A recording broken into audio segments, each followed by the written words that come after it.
Les vraies voix Sud Radio, le grand débat du jour. Le Sénat puis l'Assemblée nationale ont adopté à la majorité le projet de loi immigration-intégration qui devient donc une loi et qui sera transmise au Conseil constitutionnel. On voit bien qu'il y a une envie du président de la République que le Conseil constitutionnel se substitue au Parlement. On va interroger le Conseil constitutionnel. On a fait part de nos doutes. Il faut aller jusqu'au bout dans le sens où il faut attendre justement la décision du constitutionnel par rapport à la censure. Afin que les sages puissent statuer sur la conformité de tout ou partie de cette loi à notre Constitution. Et donc le Conseil constitutionnel est saisi de la loi immigration votée cette semaine. Le gouvernement s'attend à ce que certaines mesures soient censurées, comme le durcissement du regroupement familial ou l'accès aux aides sociales. Les sages sont censés dire si cette loi est conforme ou non à la Constitution, Philippe. Oui, et parlons vrai. Est-ce que pour vous, c'est le rôle du Conseil constitutionnel de censurer des lois qui ont été votées, avec le soutien de 70% des Français, si on en croit un récent sondage? Est-ce que pour vous, c'est pas quand même choquant de voir le président de la République et même la première ministre qui font un recours devant le Conseil constitutionnel alors qu'ils sont les deux chefs de l'exécutif? Est-ce que pour vous, c'est pour la question, ça y est le rôle du Conseil constitutionnel de légitimer une loi? Eh bien, vous dites non à 83%. Et Jean-Michel Ducomte est avec nous, avocat, professeur de droit public et de sciences politiques à l'Institut d'études politiques de Toulouse. Merci d'être en direct avec nous sur Sud Radio. Philippe Bilger, le rôle finalement de ce Conseil constitutionnel, légitimer ou non une loi? Je dirais qu'en général, le Conseil constitutionnel, j'ai bien conscience de l'ambiguïté du terme, oui, a pour fonction de légitimer les dispositions légales qui viennent d'être votées par l'Assemblée nationale. Mais monsieur le professeur Ducomte, lorsqu'il a répondu à votre question, a donné la version classique, traditionnelle et très pertinente d'un rapport normal entre le Conseil, le gouvernement et la présidence de la République. Mais aujourd'hui, on ne peut pas dire que nous nous trouvions face à cette situation classique, puisqu'au contraire, de mon point de vue, on a vu, vous l'avez un peu rappelé Philippe, un gouvernement qui, après avoir partiellement approuvé la loi sur l'immigration, a décidé, avec une espèce de volupté enthousiaste, de saisir le Conseil constitutionnel en espérant l'annulation de certaines dispositions. Et on sait par ailleurs, et c'est important, que le président de la République s'est directement immiscé dans le fonctionnement de la CMP et finalement a eu un rôle déterminant dans la manière dont celle-ci a fonctionné. Donc il me semble que compte tenu de ces récents événements, la vision totalement classique donnée par monsieur le professeur est battue en brèche au profit d'une instrumentalisation purement politique, et le Conseil constitutionnel aura le choix évidemment entre y succomber ou résister.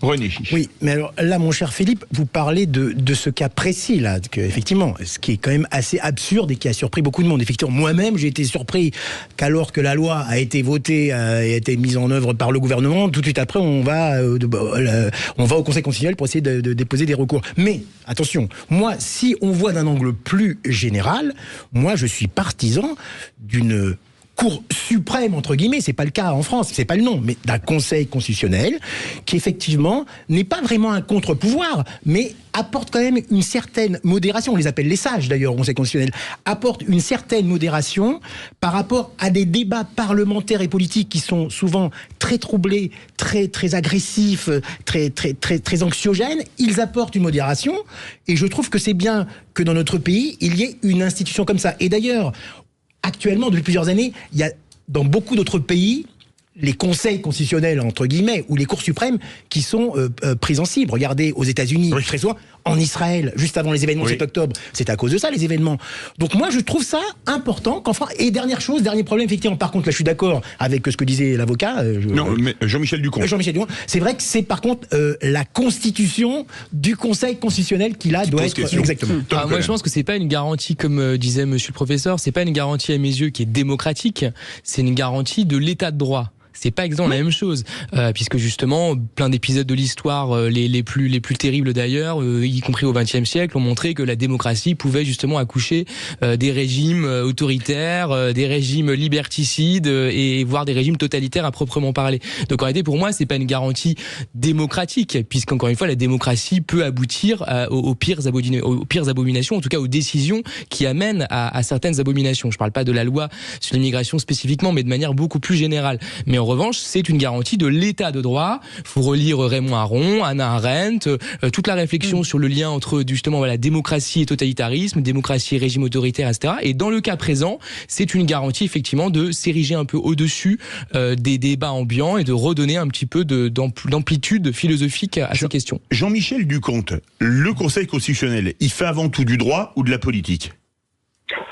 Il est censé faire du droit. Disons que la fonction du Conseil constitutionnel, c'est de faire respecter ce qu'on appelle en droit la hiérarchie des normes. La Constitution a une valeur juridique supérieure à la loi, et la loi doit bien évidemment être conforme ou compatible avec les principes, avec la Constitution et les principes constitutionnels. Reste que, dans sa composition, le Conseil constitutionnel n'est pas une vraie Cour constitutionnelle, puisque les 9 membres nommés le sont par le président de la République, le président du Sénat, le président de l'Assemblée nationale. Donc, il remplit la fonction qui lui est dévolue par la Constitution, contrôler la conformité de la loi par rapport à la Constitution, mais on peut avoir un doute sur la formation des membres du Conseil constitutionnel. Je précise quand même que l'instruction des requêtes devant le Conseil constitutionnel est opérée par le voisin géographique du Conseil constitutionnel, qui est le Conseil d'État. Ce sont des maîtres des requêtes au Conseil d'État ou même des auditeurs parfois qui sont délégués auprès du Conseil constitutionnel afin de préparer le rapport préalable à la décision que va rendre le Conseil constitutionnel. Donc il y a, me semble-t-il, une garantie juridique minimale de la qualité des décisions qu'il peut être amené à rendre, mais sa composition pose problème incontestablement. Vous pensez que la composition pose problème ou pas ? Appelez-nous au 0826 300 300. Et justement, ce numéro, c'est Simon qui est avec nous de Perpignan. Une réaction peut-être, Simon ? Ben oui, tout à fait, une réaction. Hein. La composition, bien sûr, est plus qu'inquiétante, parce qu'on sait qu'il les a nommés, hein, et d'autant plus on sait qu'il y a une ancienne ministre du gouvernement de M. Macron qui est dans ce Conseil constitutionnel. Jacqueline Gouraud. Voilà, tout à fait. Jacques Mézard aussi. Jacques Mézard aussi. Il était ministre aussi, Jacques Mézard. Absolument. Oui. Non, mais même Laurent Fabius, qui a négocié pour avoir cette place-là. Pas de Macron. Bon. Ah non, pas de Macron. Non, mais il a été quand même nommé par Macron. Donc il y a pas de doute à avoir. Concernant les doutes qu'on peut avoir sur la décision qui vont pouvoir prononcer, c'est sûr, et on sait très bien quelle sera la finalité. On en a pour exemple quand il y a eu l'intervention du Conseil constitutionnel concernant le référendum d'initiative populaire, on a vu le résultat, donc on sait très bien quel sera le résultat. Et puis cette instrumentalisation et cette précipitation annoncée ouvertement par le président de la République et son porte-parole laisse vraiment sous-entendre que de toute façon ils ont voulu faire plaisir aux gens et pour voir un peu leur réaction et voir leur positionnement. C'était sûrement un vote de test, et maintenant ils vont essayer de tout déconstruire comme ils ont tout fait partout.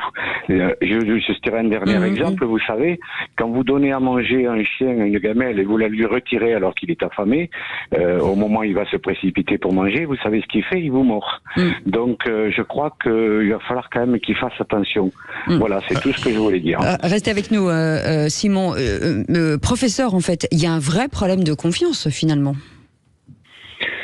Je pense qu'on ne peut pas poser le problème uniquement en termes de confiance. La jurisprudence du Conseil constitutionnel, lorsqu'on l'analyse, dans 99% des cas, ne soulève aucune difficulté. Et je pense que dans l'affaire qui nous intéresse, le Conseil constitutionnel serait bien inspiré de faire une application rationnelle et constitutionnelle en quelque sorte des principes sur la base desquels il va être amené à juger de la constitutionnalité de la loi. Alors, moi, ce qui me dérange dans la question actuelle, c'est moins la composition du Conseil constitutionnel qui est ce qu'elle est, mais bon, je vous ai dit que l'instruction a été réalisée par des juristes. C'est les raisons qui ont déterminé le président de la République à saisir le Conseil constitutionnel. En réalité, il est assez rare que le président saisisse le Conseil constitutionnel d'une loi ordinaire votée par le Parlement. Je crois que c'est la 4e ou 5e fois que cette saisine est faite par le président de la République. Et chaque fois avant cette saisine que le président a saisi le Conseil constitutionnel, c'était sans a priori en quelque sorte, pour avoir l'assurance que ce que le Parlement avait voté était effectivement conforme à la Constitution. Dans les discours qui ont été tenus et par le chef de l'État et par la Première ministre, il y a l'idée que au sein de la loi qui a été votée, il y a des dispositions inconstitutionnelles, ce que je suis assez conduit à penser. Il y a 4 ou 5 dispositions dont on peut considérer qu'elles interpellent le bloc de constitutionnalité. Philippe Ligère. Monsieur le professeur, j'ai bien compris que vous souhaitiez un changement de la composition du Conseil qui ne contient pas, qui n'enferme pas à l'heure actuelle une multitude de juristes, je dirais, totalement exemplaires. Mais quand vous dites que 90% des décisions du Conseil ne posent aucun problème juridique, est-ce que vous n'avez pas eu l'impression tout de même qu'au fil des années, une forme de politisation subtile a gangrené certaines des décisions du Conseil, peut-être aussi à cause du regard très politisé que posent certains citoyens sur ces décisions, j'en ai bien conscience. Oui, mais c'est pas récent. Alors, à l'origine, le Conseil constitutionnel a été le bras séculier de l'exécutif. Pendant la période gaullienne, c'était le rôle qui était le sien. Ensuite, il y a eu l'élargissement de la saisine à 60 députés ou sénateurs. Mais lorsqu'on cite des décisions importantes, je pense notamment à celles relatives à la responsabilité pénale du chef de l'État, tout le monde savait pertinemment que la décision qui avait été rendue était une assez bonne manière que le président du Conseil constitutionnel de l'époque faisait au bénéfice du chef de l'État de l'époque. C'est la relation Roland Dumas, Jacques Chirac à l'époque. Donc il y a toujours des décisions qui ont une dimension politique, je pense, et c'est un petit peu ce qu'on peut reprocher au Conseil constitutionnel. Mais dans l'immense majorité des décisions, le droit est l'argument principal de la décision que rend le Conseil constitutionnel. Moi, je suis assez d'accord avec ce que dit monsieur le professeur, mais au-delà de ça, effectivement, je voudrais dire que en réalité, c'est pas une politisation, c'est plutôt même l'inverse, parce qu'effectivement, pendant tant que général de Gaulle était au pouvoir, en effet, comme l'a rappelé monsieur, le Conseil constitutionnel n'allait pas à l'encontre effectivement des lois qui étaient à l'initiative du gouvernement. Ensuite, on sait que de Gaulle quitte le pouvoir en 69, en 68, 69, je un doute, et décède en 69 en tout cas, quelques mois après. Bon, excusez-moi pour les mois, mais vous avez compris. Soyez juste. La décision liberté d'association, qui est la décision fondatrice du Conseil constitutionnel, elle est prise en 71, donc 2 ans après. Effectivement, et c'est souvent interprété comme étant justement une date assez fatidique qui coïncide avec plus ou moins le départ justement du général de Gaulle. Donc il y avait plus cette espèce de crainte, on pourrait dire, du fait de l'importance considérable qu'avait le général de Gaulle dans le pays. Et depuis, justement, c'est pas une politisation, c'est l'inverse, c'est une sorte d'autonomisation par rapport au pouvoir.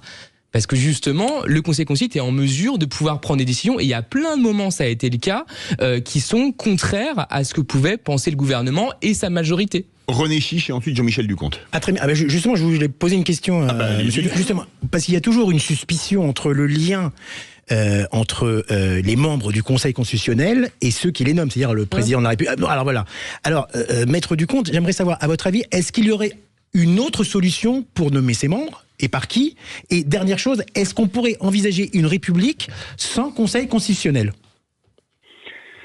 Alors, je répondrai d'abord à la deuxième partie de votre question. Je pense qu'on pourrait envisager une république sans Conseil constitutionnel, dans la mesure où la Ve République est le seul régime politique français depuis la Révolution qui a mis en place une juridiction constitutionnelle, ou une institution de contrôle de la constitutionnalité des lois.